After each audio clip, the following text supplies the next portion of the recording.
Have you ever been at a point in your life where you feel like no matter how hard you try, you can't move ahead? Matter of fact, you almost feel like with every move forward, you get knocked further and further back. It's like you're in a hole that you can't crawl out of. Well, friend, you're not the only one. And today, I'm in the studio with Rick Warner, a guy who is here to show you that you can get out of that hole. You just have to keep moving forward. Rick Warner found himself living in a tool shed, addicted to drugs. Every day of his life was spent getting high, doing drugs, passing out at night, and doing it all over the next day. Until something changed, something happened. And well, that would propel Rick Warner to where he is today. A guy very successful in the real estate industry. A guy who is using his past challenges as the fuel to light his fire and inspiring you to never give up on life. Rick Warner is an awesome guy, here to inspire you by simply sharing his story of how he got out of that hole and how he's created the life he has today. This is episode 252 of Grit, Grace, and Inspiration. What's up, my friend, and welcome to Grit, Grace, and Inspiration. I am your host, Kevin Lowe. 20 years ago, I awoke from a life-saving surgery only to find that I was left completely blind. And since that day, I've learned a lot about life, a lot about living, and a lot about myself. And here on this podcast, I want to share those insights with you. Because, friend, if you are still searching for your purpose, still trying to understand why, or still left searching for that next right path to take, well, consider this to be your stepping stone to get you from where you are to where you want to be. Do you ever feel like there's got to be more to life than this? Yeah, maybe on the outside, your life looks good, but in reality, you are so unfulfilled with life. You keep thinking that there has got to be something more, that you're meant to be doing more, but you don't know what that is or how to even make it happen. Well, imagine if it was different. Imagine if you got to wake up on Monday morning, full of enthusiasm, so excited for the day, because you are finally living in alignment with your life's purpose. Well, friend, it's possible. And that is why I created Discover Your Purpose, my signature one-on-one coaching session, where we can dive deep into your life's purpose. If you are finally ready to make this the year that you start living out your truest potential, well, it's time that you discover your life's purpose. To learn more, text the word DISCOVER to 55444. Again, just text the word DISCOVER to 55444. And with that, I hope you enjoy today's episode. I've had so many moments that were like turning points and crossroads and that kind of thing. The biggest crossroad for me was when I was 20 years old and my best efforts at life had landed me living in a tool shed, being the father of a little baby that I didn't want to be a dad to, addicted to cocaine and alcohol, and really my whole life was just around just getting high, recovering from getting high, figuring out how to get high again. And how could I just be high all the time? Like that was my best effort, got me to that point.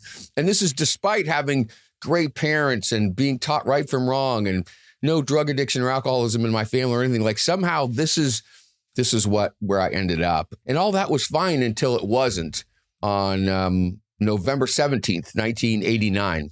And all of a sudden I could see my life for what it really was, because I've been living in this like non-reality of like, I'm doing pretty good. You know, I mean, I really believe that.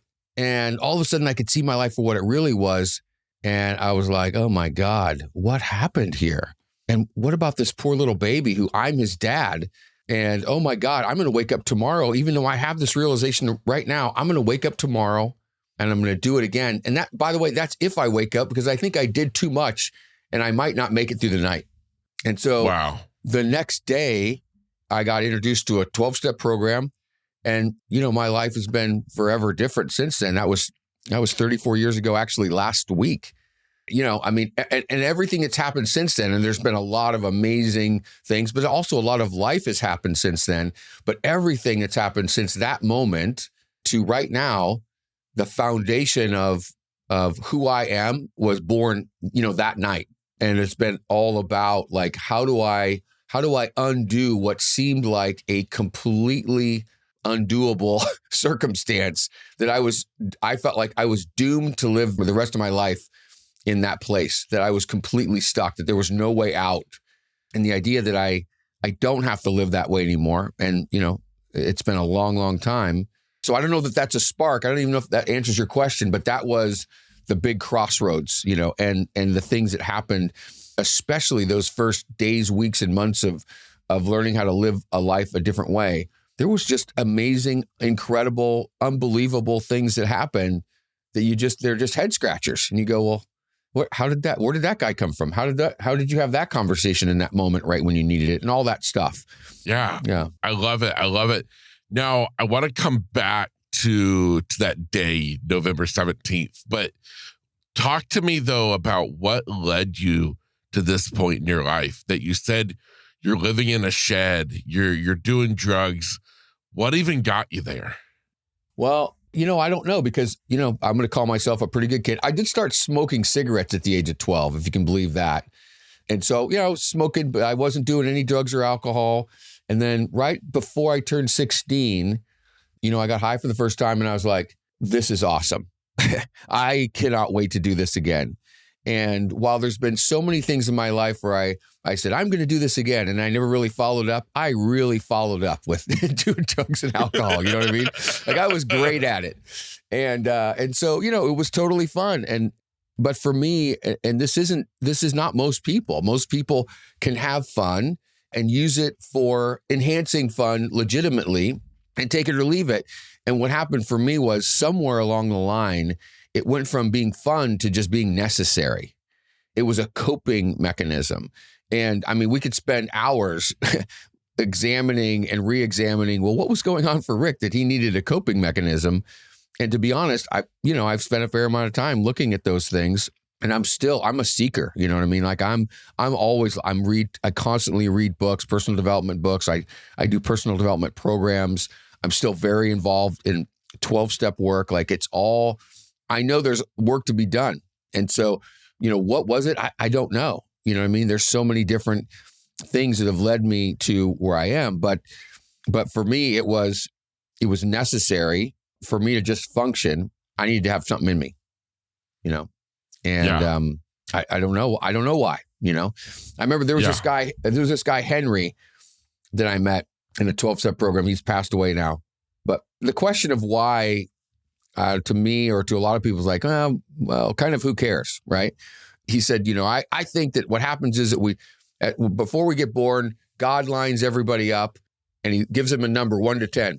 And then he goes, all right, all you 7s, you're alcoholics. Like, that's it. It's that random, And, that may be true. A lot of people have a story that's like, oh, man, there was drug addiction and homelessness in our family. And there was, all this really tragic, child abuse and really tragic stuff. I don't have any of that. That's what I'm saying. Like my best efforts, really, I did it all by myself.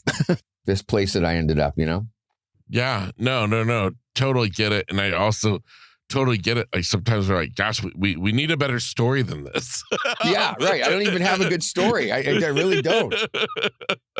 So you could edit that part out. There's nothing, there's no there, Absolutely. So now when you talk about that time, November 17th, how long had you been in this chapter of your life? Where I was totally just, out of control, probably a couple years, I mean, I was only in total, I was only getting high for 4 years. Right. And probably the last 2 of it, I just thought that the rules didn't, I think it was probably a typical teenager. I thought the rules didn't apply to me and all this stuff. And one of the rules I didn't think applied to me was the laws of pregnancy. And so my high school girlfriend got pregnant and I'm like, what are you talking about? And man, I tell you what, I totally blamed her, if you can believe that. I'm embarrassed to say that, by the way, but that is exactly what I thought. I was resentful and I was fearful. And so I'm not a drug addict and alcoholic because I got a girl pregnant in high school, but it was one of those first opportunities for me to go, oh, here's my solution. If it wasn't that, it was going to be something else. Does that make sense? Like it may have been a couple years later, but that was the first really hard example of like, oh, here's Rick not learning, with no ability to deal with life on life's terms. Right. Yeah. Yeah, absolutely. So that's what I would say. Somewhere in there was when I crossed over that plane. Yeah, definitely. Now, you said you were living in a shed. How did that come to be? Well, so my son's mother, by the way, we're very close today. My son's now 35 years old. I've had a great opportunity to be a father to him because I did get sober when he was 1. So he's never seen me high or anything like that. And his mother, who is a lovely, amazing, wonderful person. I mean, really, she should be on your podcast. She's just tremendous. She really loved me and she gave me so many opportunities to get cleaned up. And she was the one that was like, you really got to stop doing this. And, first I was in denial about it. And then I was like, oh, maybe she's right. In fact, on my 20th birthday, I invited all my friends over. We got totally, messed up on drugs and alcohol because these are the people I hung out with. And then I made this big grandiose speech of how, I'm a father now and I'm going to get cleaned up, and of course I was high when I was making this announcement. And I really thought that I could just decide to not do it anymore. And then it would be so. And I lasted about a week. It was so bad that even my son's mother was like, hey, maybe you smoke a little weed because you're kind of a dick. You know what I mean? And I got high because I wanted to get high. But basically, within a few weeks, I was off and running again, not coming home at night and blah, blah. And so she said, listen, I'm going to start dating other people. And I thought, well, I should probably move out then. Because that would be awkward. So anyway, I was a golf instructor at a driving range, and there was a tool shed out there that I'd helped build when we built the driving range. And I built a little loft in there and put a sleeping bag and a mattress and a heater. And to be honest, I was totally content to move into this tool shed. I mean, I was just like, this is perfect. Because what I really wanted was no responsibility. And what I really wanted was for her to say, yeah, I'm going to start dating other people. What I really wanted was to not have to be a dad anymore. I mean, I just wanted to run away from everything and all of my responsibilities, And so the tool shed was perfect for that. Yeah. Wow. Now, how long were you in the tool shed for? Right. So I lasted about 30 days. Actually, I moved into the tool shed the day of the earthquake in 1989. So that was the World Series. I don't know if you remember that, but there was, wait, how old are you? I was 3 at that point. So you're almost my son's age. This is beautiful. Yes. Okay. So you don't remember the earthquake, but there was this big earthquake in 1989 in San Francisco. It was actually centered in Watsonville, and it was crazy. And so just coincidentally, that's the same exact day that I happened to move into the tool shed. And so it was exactly 30 days that I lived in there, getting high and drunk. And then I got sober. And then for the first 10 months of my sobriety, I lived in that tool shed. So I lived in there for almost a year. And so, I'm reluctant to call myself having been homeless. I was like advanced homeless. Like I had a roof over my head. But I didn't have a bathroom. There was a porta potty out there. I used the porta potty. And then I got showers. I took showers at the YMCA. So I had my $20 a month membership at the YMCA, and I would go take showers there. Yeah, it was, that's what happened. Yeah. Wow. Now, so at this point, I asked you to take me back to November 17th, when you said was kind of a turning point. What was different about this day? What happened on this day that makes you remember that date? I think that what had happened up till that point was that I think the cycle kind of went like this. Wow, I really do not like my life. I really am in pain. I'm really afraid. I'm really resentful. Now, I don't know that I had clarity around that, right?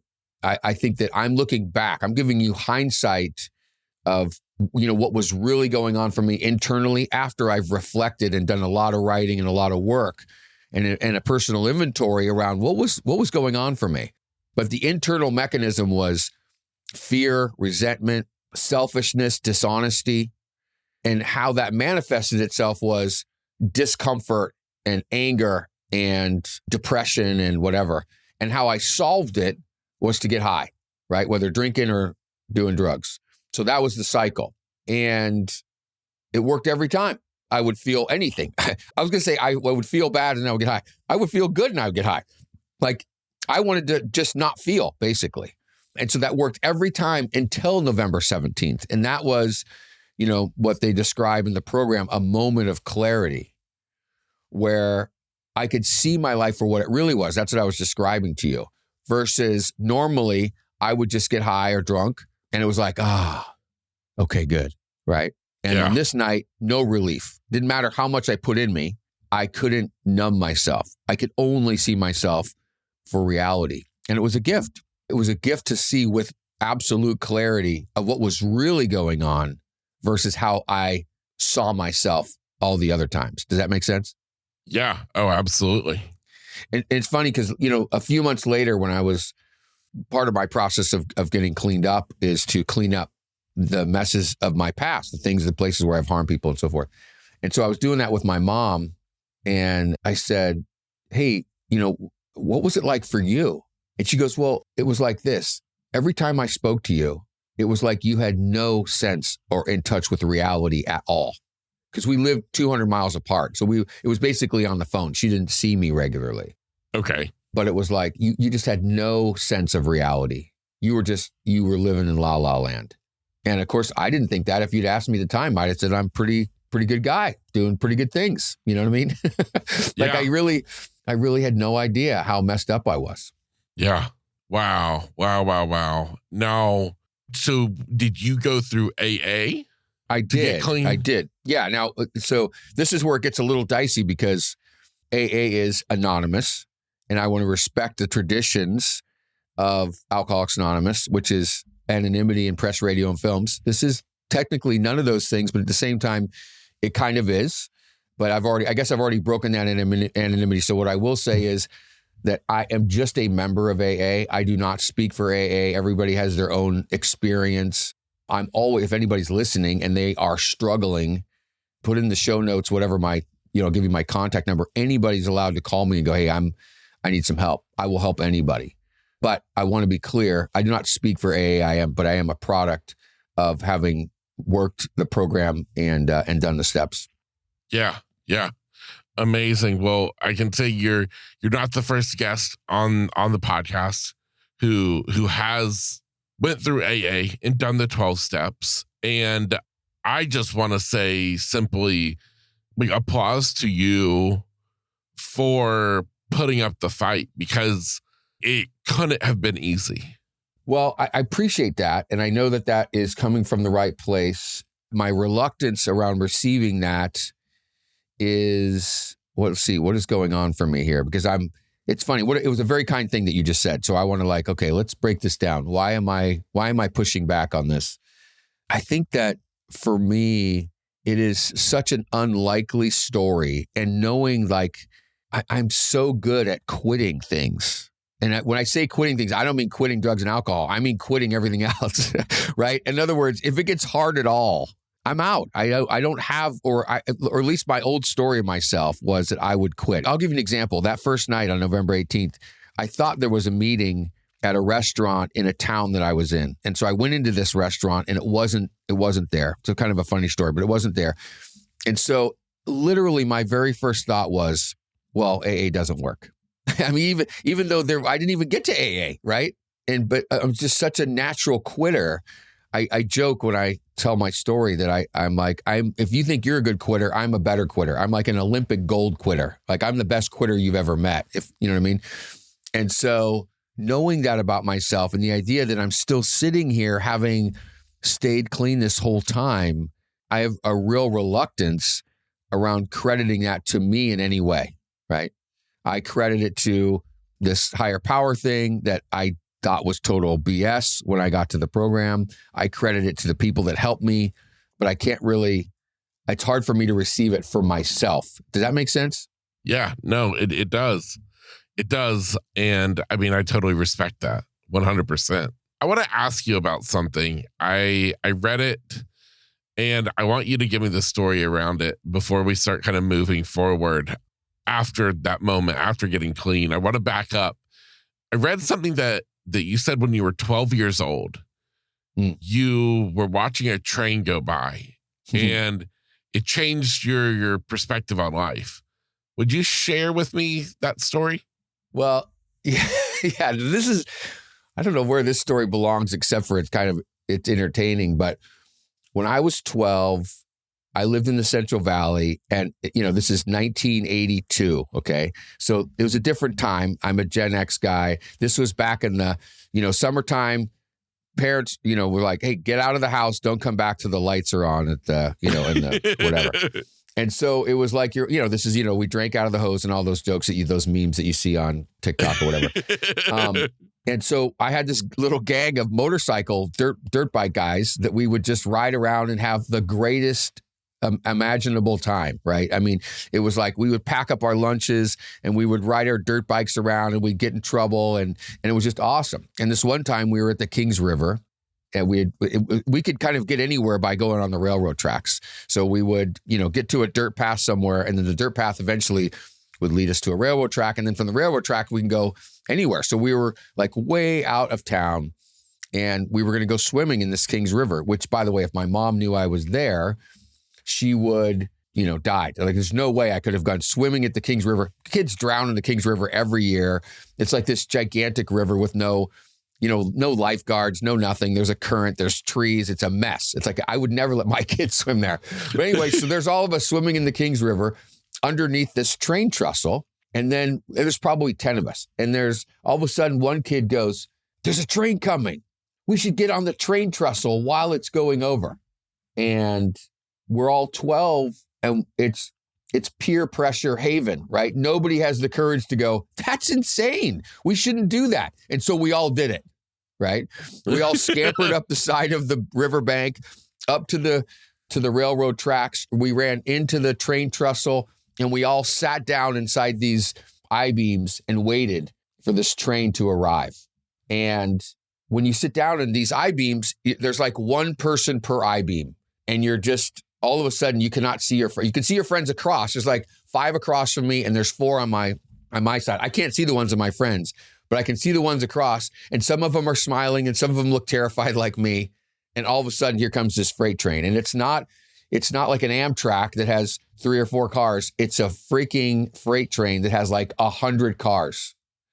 And those train trestles are not designed for people at all, right? And so there is literally no room between where the train goes to, the width of the train trestle. And the sound and the shaking and the proximity and how fast this train was going, I was sure I was going to die. I mean, we're all screaming, but nobody can hear each other screaming, right? And it went on for however long it takes for a train to go over, 100-car train to go over a train trestle. And I'm guessing it was 100. This is about how many cars they have on these trains, out in the valley. And all of a sudden it got done. I mean, I don't know if I was crying or not, but I certainly felt like crying. And then it got done and nobody died. And you'd have thought we all won the Super Bowl. We were all jumping up and down the tracks and high-fiving each other. This is the greatest thing ever. Oh my God, look at us, But only a few minutes later, we were all thinking we were going to die, Yeah. I don't know how much that changed my life, but it was an experience that was it's a story I like to tell. Yeah, no, I love it. I love it. So, Rick, we've got you, Mr. Daredevil, as a kid.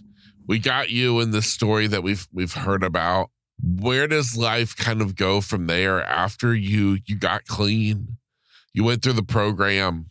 How does life then get you to where you are today?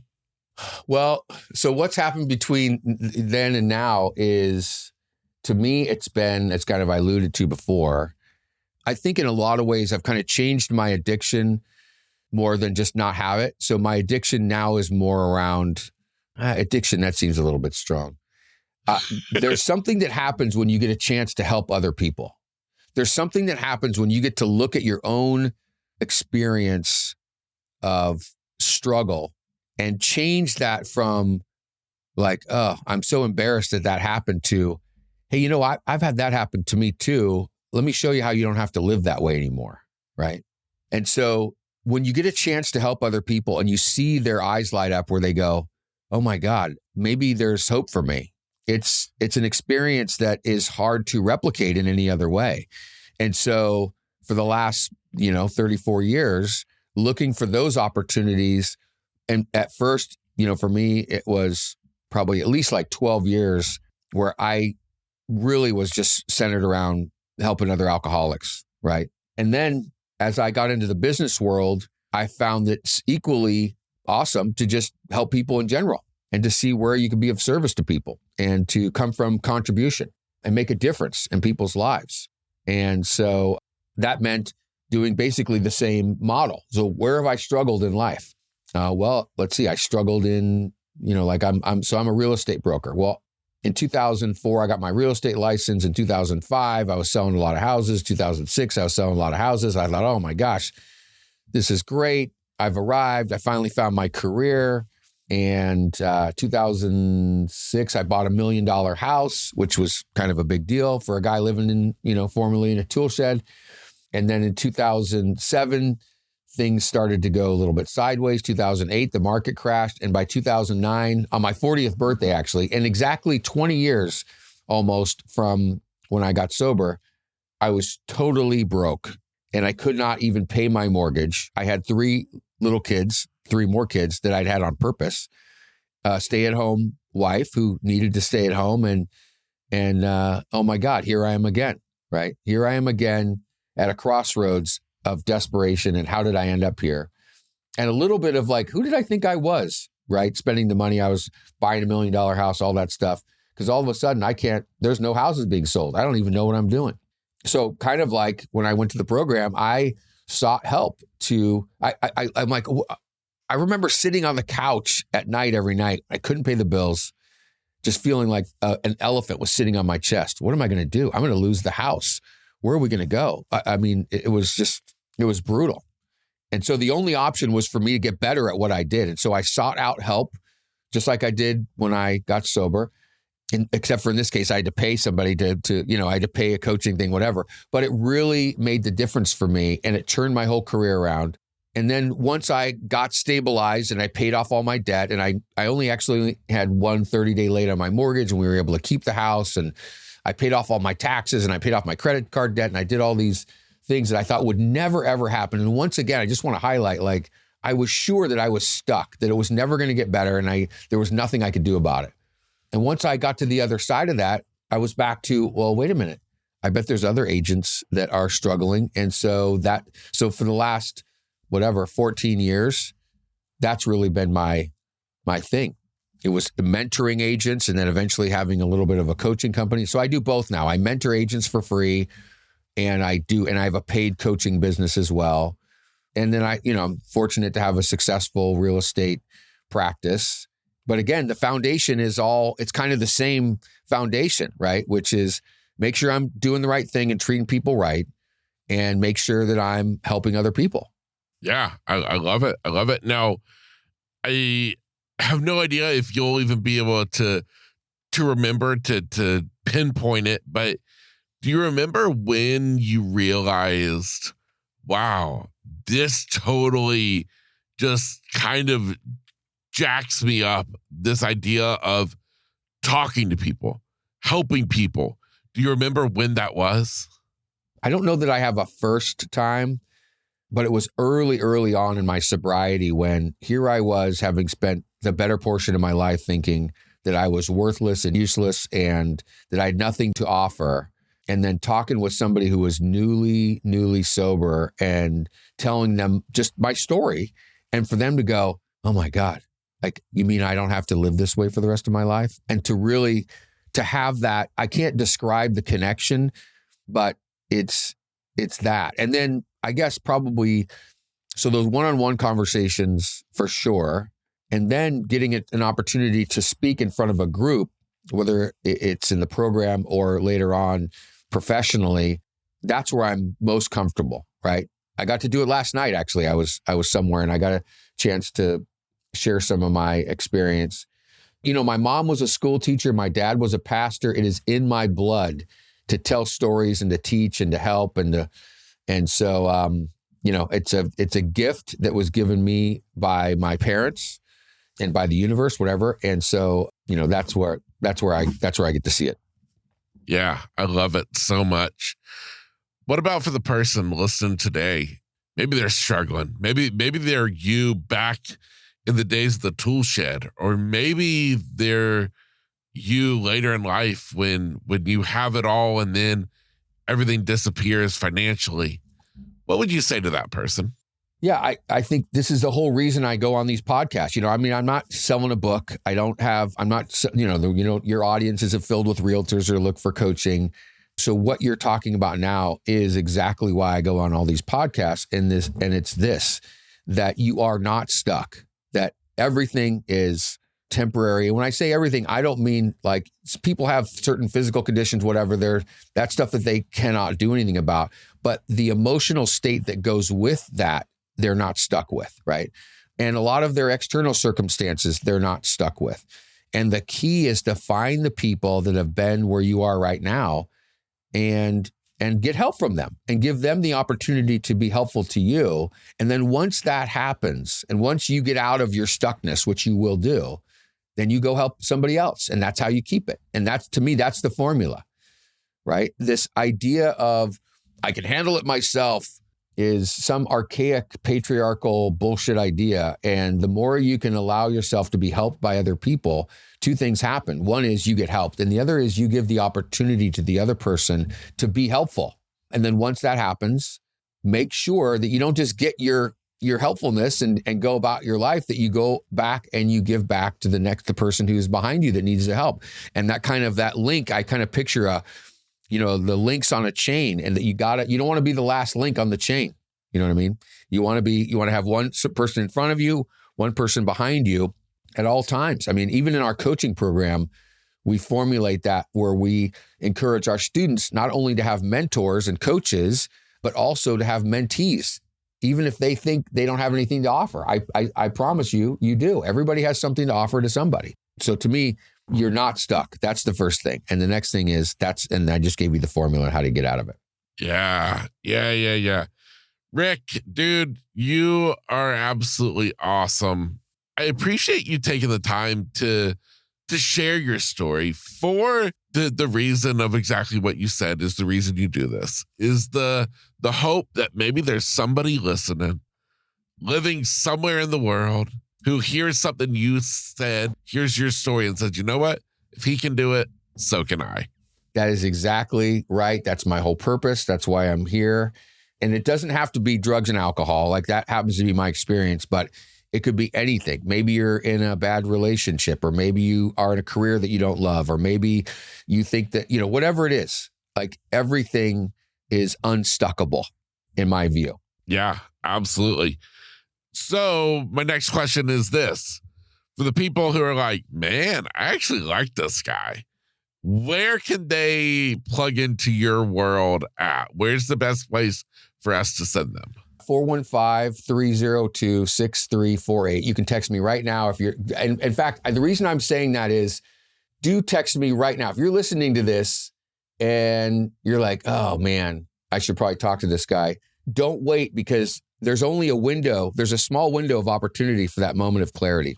And you won't do it if you think about doing it later. So that's why I gave out my number. I'm also on Instagram, the Rick Warner. I'm on Facebook. I'm easy to find. I'm a realtor, so it's easy to find. But probably just call me or text me is the best way to get in touch with me. Absolutely awesome. Rick, I will be sure that your phone number is in the show notes for anybody, so you don't feel like you got to rewind and jot it down. Just check out today's show notes where that phone number is there and available. Rick, dude, on behalf of everyone listening, thank you, man, so much for just being you, for being here today. It means a lot. It's awesome, Kevin. Thank you for giving me the opportunity. I really appreciate it. I appreciate all the things that you're doing, and I know that you're out there helping a lot of people. So kudos to you for all that you've done.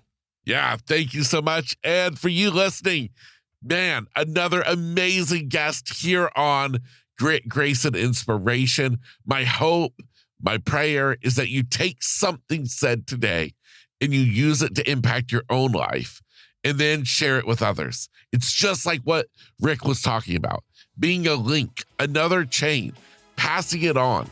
That's what it's all about in this life. My name is Kevin Lowe, your host. Get out there and take on the day with grit, grace, and inspiration.